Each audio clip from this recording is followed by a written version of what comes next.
Hello student, welcome to our YouTube channel class for knowledge. आज से हम अपनी एनसीईआरटी सीरीज स्टार्ट कर रहे हैं। ये 11th क्लास की एनसीईआरटी का चैप्टर नंबर 8 है, जिसका नाम है cell the unit of life. जैसा कि आपको पहले भी बताया गया था कि एनसीईआरटी सीरीज के अंदर हम जो है हर चैप्टर को लाइन टू लाइन समझने की कोशिश करेंगे। इसके अलावा इस चैप्टर के अंदर आज इस वीडियो में जितना भी टॉपिक हम कवर करेंगे, इसकी समरी और इसके ऊपर बेस्ड क्वेश्चन मैं आपको अपने अगले वीडियो में प्रोवाइड करूंगी। ओके, तो अब स्टार्ट करते हैं हम चैप्टर को। तो बड़ा प्यारा सा नाम है हमारे चैप्टर का, cell the unit of life. Cell क्या होता है हमको इस चैप्टर के अंदर पूरा समझना है। और इसके आगे क्या लिखा है, द यूनिट ऑफ लाइफ, यानी लाइफ की सबसे इंपॉर्टेंट चीज क्या है, सेल है। एक यूनिट है जो लाइफ को बनाती है। तो चलिए स्टार्ट करते हैं अपने प्यारे से चैप्टर को। When you look around, जब हम अपने आसपास देखते हैं तब हमें क्या नजर आता है, बोथ लिविंग और नॉन लिविंग थिंग्स। क्या दिखाई देता है हमें, लिविंग थिंग्स भी दिखाई देती है और नॉन लिविंग थिंग्स भी दिखाई देती है। लिविंग क्या होता है और नॉन लिविंग क्या होता है, आप फिलहाल ऐसा समझ लीजिए कि लिविंग मतलब जो लाइफ के जो प्रॉपर्टीज है या जो फंक्शंस है उसको कर सकेगी अच्छे से। नॉन लिविंग मतलब जो लिविंग थिंग्स की प्रॉपर्टीज है, फंक्शन है, वो जो कर सकती है, नॉन लिविंग इसको नहीं कर सकेगी। नॉन लिविंग क्या है, लिविंग क्या है, इसको हम चैप्टर नंबर 1 में जो एनसीईआरटी का है फर्स्ट चैप्टर, उसके अंदर समझने की कोशिश करेंगे। मैं जब इसके ऊपर वीडियो बनाऊंगी तो आपको पूरा समझ में आ जाएगा। You must have wondered and asked yourself, what is it that makes an organism living, or what is it that an inanimate things does not have which a living thing has? इस line में क्या बता रहा है आपको कि आपको जब आप अपने आप से सवाल करते हो कि क्या लिविंग है, क्या नॉन लिविंग है, और कौन सी ऐसी चीज है जो उसको लिविंग बनाती है और एक इनएनिमेट को नॉन लिविंग बनाती है। इनएनिमेट का मतलब क्या होता है, ये जो वर्ड आपको दिया है ना इनएनिमेट, इसका मतलब होता है नॉन लिविंग। ठीक है, तो हम कैसे समझ सकते हैं कि वो लिविंग है, नॉन लिविंग है? तो इसका आंसर क्या है, the answer to this is the presence of the basic unit of life, the cell in all living organism। इसका आंसर क्या होगा, इसका आंसर ये होगा कि जो भी लिविंग है उसके अंदर एक बेसिक यूनिट है, यहाँ पे लिखा है ना बेसिक यूनिट ऑफ लाइफ, वो क्या है, the cell in all living organisms। यानी जितने भी ऑर्गेनिजम्स होंगे सबके अंदर बेसिक यूनिट क्या होगी, सेल होगी। क्योंकि सेल जो है सारे मेटाबॉलिक फंक्शंस को कर सकती है, जो लाइफ को रखने के लिए बहुत ज्यादा जरूरी है। अब हम नेक्स्ट पैराग्राफ में देखते हैं क्या लिखा है। All organism are composed of cells. जितने भी ऑर्गेनिज्म है सब किससे कंपोज्ड है, सेल से कंपोज्ड है, सेल से बने हुए हैं। Some are composed of a single cells. कुछ ऐसे ऑर्गेनिजम्स होते हैं जो किससे कंपोज होते हैं, सिंगल सेल से, and are called as unicellular. उनको हम क्या कहते हैं, यूनिसेलुलर कहते हैं। यानी जो ऑर्गेनिज्म आपके सिंगल सेल से बने होंगे उसे हम क्या कहेंगे, यूनिसेलुलर ऑर्गेनिज्म कहेंगे। इतना समझ में आ गया? ठीक है, अब आगे देखते हैं। Other like us composed of many cells. इसके जैसे ही अगर कोई ऑर्गेनिज्म बहुत सारे सेल से बना है तो उसे हम क्या कहेंगे, मल्टी सेलुलर ऑर्गेनिज्म कहेंगे। समझ में आ गया? यानी अगर वो सिंगल सेल से बना है तो उसे हम क्या कहेंगे, यूनिसेलुलर ऑर्गेनिज्म। और अगर वो मल्टी सेल से बना है, बहुत सारे सेल से बना है, मेनी सेल से बना है, तो उसे हम क्या कहेंगे, मल्टी सेलुलर ऑर्गेनिज्म। ओके, अब आगे देखते हैं इसमें क्या है, व्हाट इज सेल। नेक्स्ट अपना क्या शुरू होता है कि सेल क्या है। तो स्टार्ट करते हैं। Unicellular organism are capable of. अब इसमें आपको बता है ना कि यूनिसेलुलर जो है ऑर्गेनिज्म है, यानी वो ऑर्गेनिज्म जो सिंगल सेल से बना है वो क्या क्या कर सकता है, क्योंकि उसके पास तो सिंगल सेल है। यहाँ पर लिखा है unicellular organism are capable of, किस चीज के लिए कैपेबल है? Number 1, independent existence. इसका मतलब होता है वो अपनी लाइफ को इंडिपेंडेंटली एग्जिस्ट कर सकता है, मतलब अपनी लाइफ को अच्छे से गुजार सकता है अकेले तौर पर, मतलब उसको किसी और चीज की नीड नहीं है, अपना इंडिपेंडेंटली लाइफ को वो एग्जिट कर सकता है।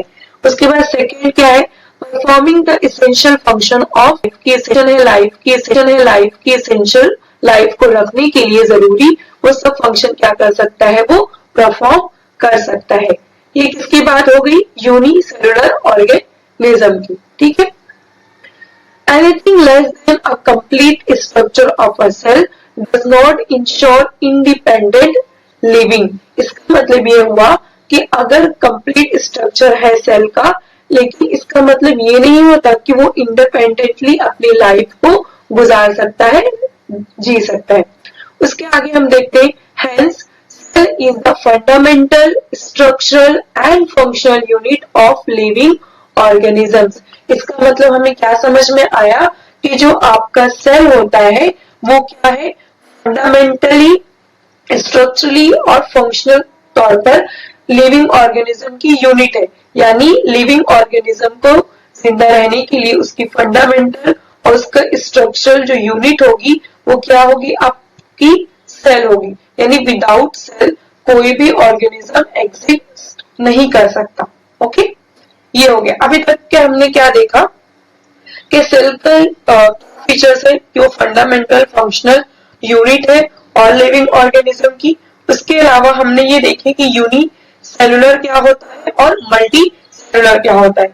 जो ऑर्गेनिज्म सिंगल सेल से बने रहेंगे उसे हम यूनिसेलुलर बोलेंगे, जो मैनी सेल से बने रहेंगे उसे हम मल्टी सेलुलर बोलेंगे। अब आपको अगला पैराग्राफ में क्या दिया है कि सबसे पहले सेल को किसने देखा?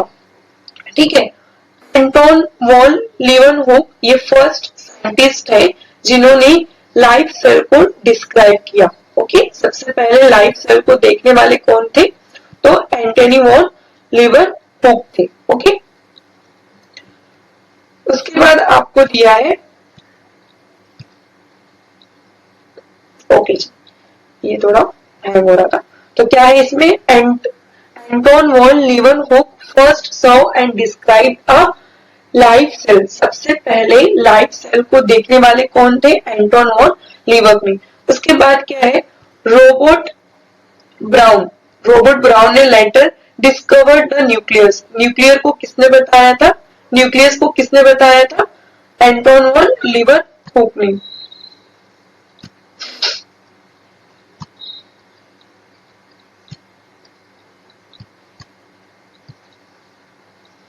ओके, तो न्यूक्लियस को बताने वाले कौन थे? Robert brown. न्यूक्लियस को बताने वाले रॉबर्ट ब्राउन थे और एंटोन वॉन लीवनहुक ने क्या बताया था? लाइव सेल को बताया था। The invention of microscope and its improvement leading to the electron microscope revealed all the structural details of cells. जब माइक्रोस्कोप का इन्वेंशन हुआ उसके बाद इलेक्ट्रॉन माइक्रोस्कोप का इन्वेंशन हुआ, दोनों की वजह से जो है हम सेल के स्ट्रक्चर को पूरे डिटेल में स्टडी कर सकते हैं। ओके, यहाँ पर ये खत्म होता है। अब हम स्टार्ट करते हैं सेल थ्योरी। इस वीडियो में ना हम दो ही टॉपिक करेंगे, व्हाट इज सेल और सेल थ्योरी। मैं आपको अगले लेक्चर में इसकी समरी भी प्रोवाइड करूंगी और इसके ऊपर बेस्ड क्वेश्चन भी हम सॉल्व करने की कोशिश करेंगे। तो आइए देखते हैं सेल थ्योरी क्या कहती है। इन 1838 कब? 1838 में मैथियस शिल्डन, ठीक है, क्या नाम है साइंटिस्ट का? मैथियस शिल्डन। क्या है ये? German botanist. मैथियस शिल्डन क्या थे? जर्मन बॉटनिस्ट थे, ठीक है। Examined a large number of plants and observe that all plants are composed of different kind of cells which form the tissue of the plant। इन्होंने सबसे पहले क्या देखा कि जितने भी प्लांट हैं वो सब के सब डिफरेंट काइंड ऑफ सेल से मिलकर बने हैं और वो क्या फॉर्म करते हैं? टिश्यू को फॉर्म करते हैं। आपको तो पता होगा कि बहुत सारे सेल्स जब आपस में कंबाइन होते हैं, कंपोज्ड होते हैं तो टिश्यू फॉर्म होता है, ठीक है। Right about the same time, और उसी टाइम पे थेड्रो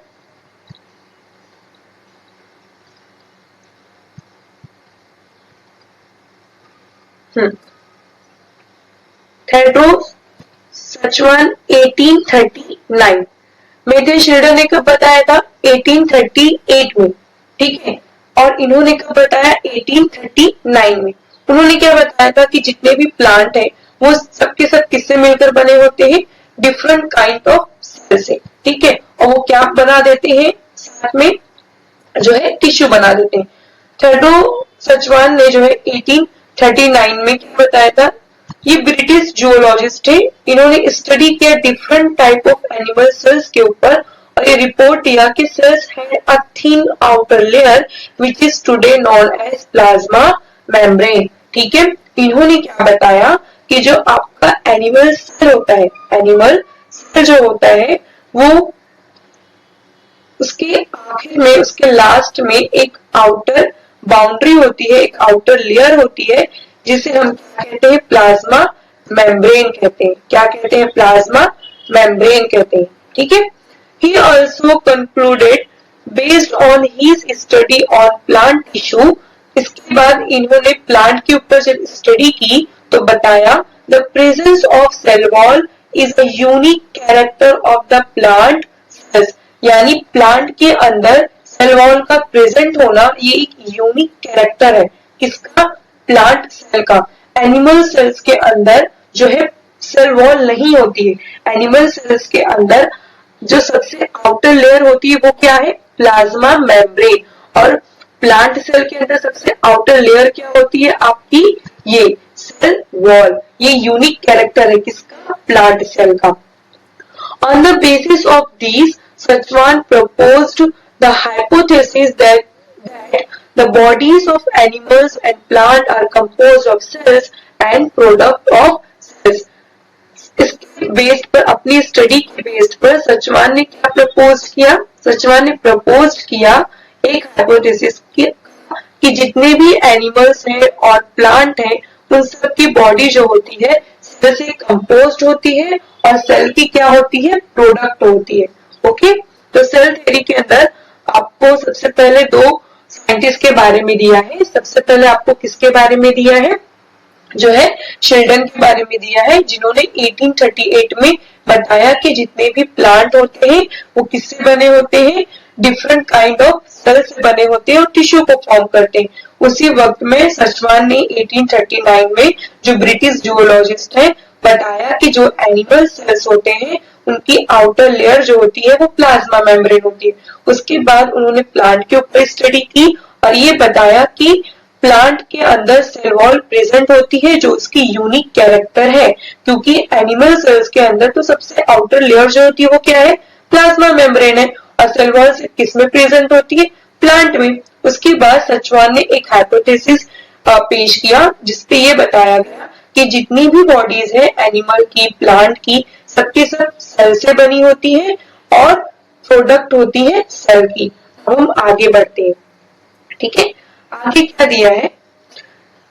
Sheldon and Sachwan together formulated the cell theory। ये सबसे इम्पोर्टेंट लाइन है कि सेल थ्योरी किसने दी थी? तो सेल थ्योरी देने वाले कौन थे? शेल्डन और सचवान, दोनों ने मिलकर ही आपकी क्या दी थी?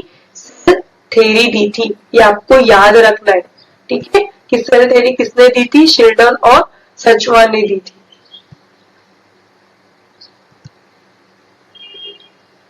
दोनों ने मिलकर सेल थ्योरी दी थी, ठीक है। This theory, however, did not explain as to how new cells were formed। ये थ्योरी जो है ये नहीं बता सकती थी कि न्यू सेल कैसे फॉर्म होता है। अब यहाँ पर कौन आता है कहानी में? अब कहानी में आते हैं हमारे रोडोल्फ विर्चो। इन्होंने क्या बताया? चलो देखते हैं, ठीक है। अभी तक तो कौन चल रहे थे? शेल्डन और सचवान। रोडोल्फ विर्चो 1855, कौन सी ईयर में? 1855। First explain that the cells divide one minute, the cell divide and new cells are formed from pre existing sales. रोडोल्फ वो पहले साइंटिस्ट हैं जिन्होंने बताया कि न्यू सेल्स कैसे फॉर्म होते हैं। उन्होंने बताया कि सेल्स डिवाइड होते हैं, उसके बाद न्यू सेल फॉर्म होते हैं, और ये जो न्यू सेल फॉर्म होते हैं ना, वो अपने पहले से जो सेल मौजूद है, पहले से जो एग्जिस्ट करते हैं, उनसे ही फॉर्म होते हैं। उन्होंने एक स्टेटमेंट दिया, ये स्टेटमेंट आपको याद रखना है, ओमिनी ओमिनिस सेलुला ई सेलुला, ये इनका स्टेटमेंट है। इसका मतलब क्या होता है कि जो सेल है वो कब कैसे आया, अपने पहले से मौजूद सेल से आया। Okay, he modified the hypothesis of Schilden and Sachman to give the cell theory a final shape. Cell theory देने वाले कौन थे? शिल्डन और सचमान थे। लेकिन सेल थ्योरी को फाइनल शेप किसने किया, उसको मॉडिफाई किसने किया? तो रोडोल्फ विर्चो ने। Cell theory understood today is, आज हम सेल थ्योरी से क्या समझते हैं? Number 1, all living organisms are composed of cells and product of cells। जितने भी लिविंग ऑर्गेनिज्म है सबके सब जो है सेल से कंपोज्ड है, और किसके प्रोडक्ट है? सेल के प्रोडक्ट है। All cells arise from pre existing cells. जितने भी सेल्स है वो सब कैसे अराइज हुए हैं? अपने प्री एग्जिस्टिंग सेल से अराइज हुए हैं। उम्मीद है आपको इस सारी की सारी चीजें समझ में आ गई। इस वीडियो में हमने जितने भी टॉपिक कवर किए हैं, मैं आपको अगले वीडियो में इसका पूरा समरी भी दूंगी और इसके ऊपर बेस्ड क्वेश्चन भी कराऊंगी। ठीक है, मेरी वीडियो को लाइक, शेयर और सब्सक्राइब करना ना भूलें, और इसके ऊपर आप कमेंट करके मुझे बताएं कि आपको अगला वीडियो और किस टॉपिक पर चाहिए। Thanks for watching.